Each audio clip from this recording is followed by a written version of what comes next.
Hey, what is up guys? This is Ashton. You're watching Fit Tech Corner guys. आज के इस video में हम टारगेट करने वाले हैं हमारी बैक को और जानेंगे बैक से रिलेटेड एनाटॉमी फैक्ट्स, यानी कि कौन से मसल्स इन्वॉल्व हैं इसमें।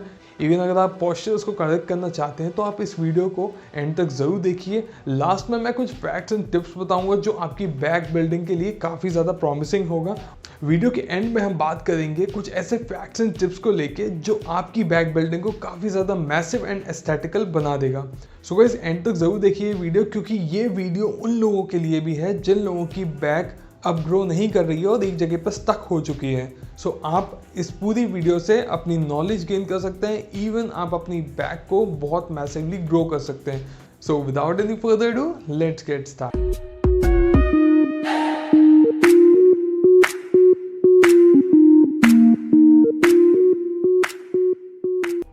बैक की मसल इन्वॉल्वमेंट जानने से पहले हम ये जान लेते हैं कि आपको बैक की एक्सरसाइज कितनी करनी चाहिए पर वीक, क्योंकि बैक की रिकवरी रेट 48 आवर्स की है। तो आप इससे एक वीक में 3 बार मैक्सिमम ट्रेन कर सकते हैं अगर आपकी बैक बहुत ज़्यादा वीक है। बट अगर आप अपनी बैक को एक हफ्ते में एक बार भी ट्रेन करेंगे तो भी आपको रिजल्ट काफ़ी अच्छे देखने को मिल जाएंगे। चलिए अब जल्दी से बैक के एनाटॉमी स्ट्रक्चर यानी कि मसल्स के बारे में भी बात कर लेते हैं। तो सबसे पहले आपको दिख रहा होगा ट्रेपेजियस मसल, जिसे हम ट्रैप्स के नाम से भी जानते हैं।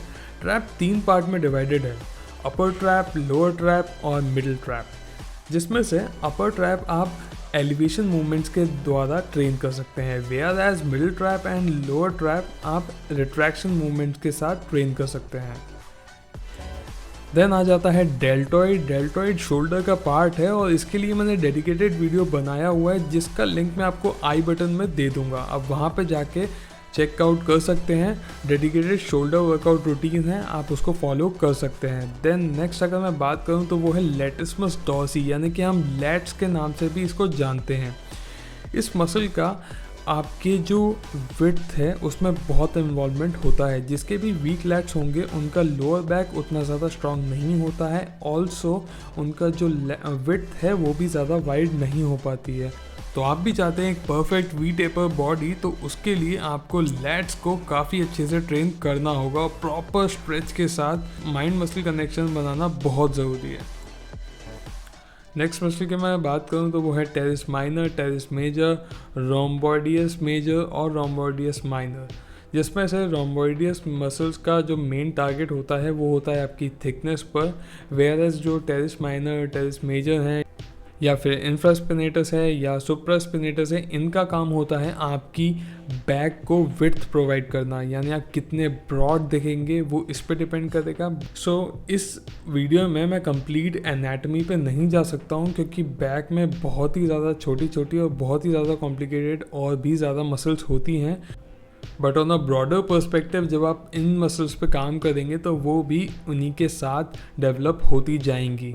सो आपको उसके बारे में ज़्यादा सोचने की ज़रूरत नहीं है। बट हाँ, इन मसल्स पे ट्रेनिंग आपको काफ़ी अच्छे से करनी है, प्रॉपर करनी है। प्रॉपर से मेरा मतलब ये है आपको फॉर्म बिल्कुल भी गलत नहीं रखना है, वेट्स एकदम सही उठाना है जो आपके अकॉर्डिंग बेस्ट हो। ओके, तो चलिए वर्कआउट शुरू कर लेते हैं। और आप सोच रहे होंगे मैं ये कौन सी वर्कआउट कर रहा हूँ, तो बेसिकली ये कोई वर्कआउट नहीं है, ये वार्म अप है जो आपको भी करना बहुत ज़रूरी है। अपने वर्कआउट शुरू होने से पहले आपको वार्म अप प्रॉपर करना चाहिए अपनी मसल एक्टिवेशन के लिए। यहाँ पे जो मैं वार्म अप कर रहा हूँ वो मेरे लैट्स को प्रॉपर फील कराता है और प्रॉपरली एक्टिवेट करता है, तो आप भी इसे ज़रूर करें। नेक्स्ट एक्सरसाइज जो मैं वार्म अप के टाइम पे यूज़ करता हूँ वो है पुलअप्स। इसमें आपको प्रॉपर स्ट्रेच मिलेगा आपके पूरे बैक पर, एंड इवन अगर आप इसे करेक्ट फॉर्म में करेंगे तो आपको दिख ही रहा होगा आपको किस लेवल पे लेके आना है अपनी बॉडी को। प्रॉपर स्ट्रेच करना है अपनी बैक को और ऊपर पहुंचने के बाद आपको थोड़ा होल्ड भी करना है। अगली एक्सरसाइज है लैट्स पुल डाउन। इसमें आपको अपनी जो बैक है वो जब आप केबल को नीचे लेके आएंगे तो एक पर्टिकुलर एंगल पे बेंड करना है, जैसा कि आप देख पा रहे होंगे अपनी स्क्रीन पर। और जैसे ही आप ऊपर लेके जाते हैं तब आपको रिलैक्स पोजीशन में आना है। इससे आपकी बैक प्रॉपरली कॉन्ट्रैक्ट होगी और रिलैक्स होगी, जो हमारा प्राइमरी गोल है। और वेट की अगर मैं बात करूं तो जितना आपसे कैरी हो सके आप उसके हिसाब से लीजिए। सबसे पहले वाले सेट में आपके अराउंड 12 रेपिटेशंस आनी चाहिए, देन आपके 10 रेपिटेशंस आने चाहिए, देन 8 रेपिटेशंस, और आप इसमें वेट ले सकते हैं अपने अकॉर्डिंग। मगर आपको ये ज़रूर याद रखना है कि आपका फॉर्म बिल्कुल भी गलत ना हो। अगली एक्सरसाइज है डंबल रोज। इसमें आपको अपनी फॉर्म प्रॉपर रखनी है। वेट्स आप जितना चाहें बढ़ा सकते हैं, बट आपको फॉर्म एकदम एक्यूरेट रखना है। देन अगर मैं बात करूं इसके प्रॉपर कॉन्ट्रैक्शन की, तो आपको इसका प्रॉपर फील अपने बैक को स्क्वीज़ करके लेना है। बिल्कुल भी आपको इसको शोल्डर पर नहीं लेना है। अगली एक्सरसाइज है बेंट ओवर बारबेल रो।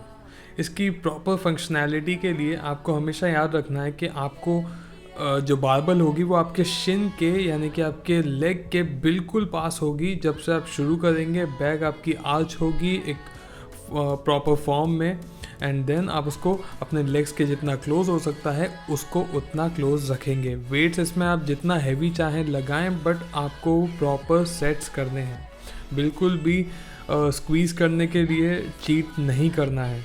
इस एक्सरसाइज में मेजॉरिटी ऑफ टाइम्स मैंने लोगों को स्विंग करते हुए देखा है। जब आपका वेट आप बहुत ज़्यादा ले लेते हैं अपनी कैपेबिलिटी के अकॉर्डिंग, तो आप स्विंग करने लगते हैं। वो आपको बिल्कुल भी नहीं करना है। आपको प्रॉपर स्क्वीज़ करना है और देन रिलैक्स करना है। वीडियो की शुरुआत में मैंने स्ट्रक्स का जिक्र किया था। आप चाहें तो इसको कम वेट्स या ज़्यादा वेट्स के साथ जैसे भी चाहें वैसे कर सकते हैं, बट याद रखें प्रॉपर फील आपका ट्रैप्स पे ही आना चाहिए, ना कि आपके शोल्डर पर। आप इसे लिफ्ट करेंगे तो इसे आप अपने ट्रैप्स के दम पर ही लिफ्ट करना, बिल्कुल भी शोल्डर की इन्वॉल्वमेंट मत लगाना। आपको रिस्ट सिर्फ पकड़ने के लिए यूज़ करनी है, सिर्फ ग्रैब करने के लिए या फिर ग्रिप के लिए, बट आपकी जो भी लिफ्टिंग पावर होगी, एलिवेशन की पावर होगी, वो सिर्फ ट्रैप से आनी चाहिए। अगली एक्सरसाइज के बारे में अगर हम बात करें तो उसका नाम है डेडलिफ्ट। जी हाँ, इसका नाम इतना डेडली इसलिए है क्योंकि अगर आपने बिल्कुल भी फॉर्म में गलती करी तो आपको मेजर इंजरीज के चांसेस हो सकते हैं। एंड नॉट इवन दिस, मैं आपसे इतना कहूँगा कि अगर आपका फॉर्म स्ट्रक्चर बिल्कुल भी गलत हो तो आप इसको ना करें, क्योंकि इससे आपको not even short term but long term में भी इंजरी का इफ़ेक्ट हो सकता है, लॉन्ग टर्म इंजरी हो सकती है। इसका फॉर्म आपको रखना कैसे है? आपको चेस्ट आउट करनी है, बैक आर्च करनी है और थोड़े से लेग बेंड करने हैं अकॉर्डिंग टू द नीड्स। ठीक है, जैसा कि आप देख पा रहे होंगे अपनी स्क्रीन पर। और आपको प्रॉपर स्ट्रेच करना है जब आप ऊपर लेके आएँ, एंड देन और आपको ये पूरा फॉर्म थ्रू आउट मेंटेन करके रखना है स्टार्टिंग से। मैंने देखा है बहुत लोग नहीं मेंटेन करते, बहुत लोग कर्व बना लेते हैं और देन लेटर ऑन वो अपना बैक को आर्च करते हैं। आपको नहीं करना है, आपको बैक बिल्कुल भी कर्व नहीं करना है। जहाँ पे भी बैक कर्व हो रही है आपको समझ जाना है कि ये गलत फॉर्म है। और डेडलिफ्ट एक कमाल की एक्सरसाइज इसलिए भी है क्योंकि ये आपकी back, overall back, glutes and hamstring को एक टाइम पर ट्रेन करती है। अगली एक्सरसाइज है सीटेड केबल रोइंग। इसको मैं वन हैंडेड इसलिए करता हूँ क्योंकि मुझे प्रॉपर फील हो सके जब मैं फाइनल अपना थर्ड सेट करूँगा उससे पहले। इसलिए मैं इसको प्रॉपरली फील करने के लिए पहले वन हैंडेड करता हूँ फर्स्ट सेट में, देन सेकंड और थर्ड सेट में मैं वेट इंक्रीज कर देता हूँ और proper around 12 to 14 reps stretch करता हूँ। इस कमाल के वर्कआउट को करने के बाद मैं मानता हूँ आपकी बैक काफ़ी ज़्यादा पंप हो चुकी होगी, आपको काफ़ी फील भी हो रहा होगा स्ट्रेच। अब देखते हैं आगे हमारी फिनिशर एक्सरसाइज। इस पर्टिकुलर एक्सरसाइज में आपको फॉर्म बहुत ही ज़्यादा करेक्ट रखना है और वेट भी मिनिमल रखना है, बट रेपिटेशंस आपके 15 के अराउंड आने चाहिए। इसका मेन ऑब्जेक्टिव बस आपको एक एंड पुश देना होगा। नेक्स्ट हम बात कर लेते हैं प्रो टिप्स की। प्रो टिप्स ये हैं कि आपको जानना होगा आपके बैक एनाटमी स्ट्रक्चर में, यानी कि बैक में आपके कौन से वाले फाइबर्स इन्वॉल्व हैं। क्या वो स्लो ट्विच फाइबर्स इन्वॉल्व हैं या फिर फास्ट ट्विच फाइबर्स इन्वॉल्व हैं। बेसिकली फाइबर दो टाइप्स के होते हैं, टाइप 1 और टाइप 2। अगर आपकी बैक में ज़्यादा टाइप 2 फाइबर्स हैं तो आपको ज़्यादा हैवी लिफ्ट करके ट्रेन करना पड़ेगा। वेयरएज अगर आपकी बैक में टाइप 1 फाइबर्स हैं तो आप कम वेट्स के साथ ज़्यादा लॉन्ग ड्यूरेशन तक वर्कआउट करना होगा। आपको डिफरेंस समझ में आ गया होगा। नेक्स्ट हम बात कर लेते हैं फॉर्म की। फॉर्म को करेक्ट करने का सबसे बेसिक एग्जांपल आप ये सेट कर सकते हैं। बैक की एक्सरसाइज को करेक्ट रखने का बेसिक फंडा ये है कि आप जो भी बैक की एक्सरसाइज करेंगे आप उसको हमेशा विजुअलाइज करें और माइंड मसल कनेक्शन बनाएं एंड इवन आप मिरर में अपने आप को क्रॉस चेक और करेक्ट करते रहें। अगर आप कहीं पे भी गलत जा रहे हैं तो वहाँ से आपको इम्प्रूव होके निकलना है। आपको बैड फॉर्म में कभी भी एक्सरसाइज नहीं करनी है। इसके 2 डिसएडवांटेज हैं। बॉडी में इम्बैलेंस क्रिएट हो सकता है। इम्बैलेंस यानी कि बॉडी में कुछ मसल्स अनवांटेडली बड़ी हो सकती हैं, कुछ नहीं हो सकती हैं, कुछ वीक रह सकती हैं, तो आपकी बॉडी प्रोपोर्शनेट नहीं दिखेगी।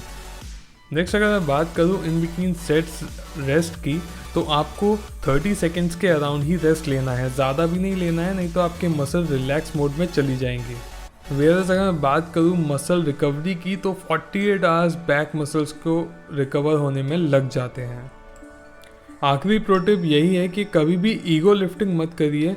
आपको जितना वेट हैंडल हो रहा है प्रॉपर स्ट्रेस के साथ, प्रॉपर रिलैक्सेशन के साथ, उतना ही आप वेट पुट करें, क्योंकि अगर फॉर्म गलत होगा तो आपका वेट बढ़ने का भी कोई एडवांटेज आपको नहीं मिलेगा।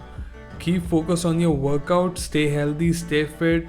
मिलते हैं अगले वीडियो में। और हाँ, अगर आपको मेरा ये वीडियो पसंद आया हो तो लाइक ज़रूर कर देना। अगर अपने चैनल पे न्यू है तो सब्सक्राइब भी कर देना। मिलते हैं अगले वीडियो में। Bye bye, stay connected.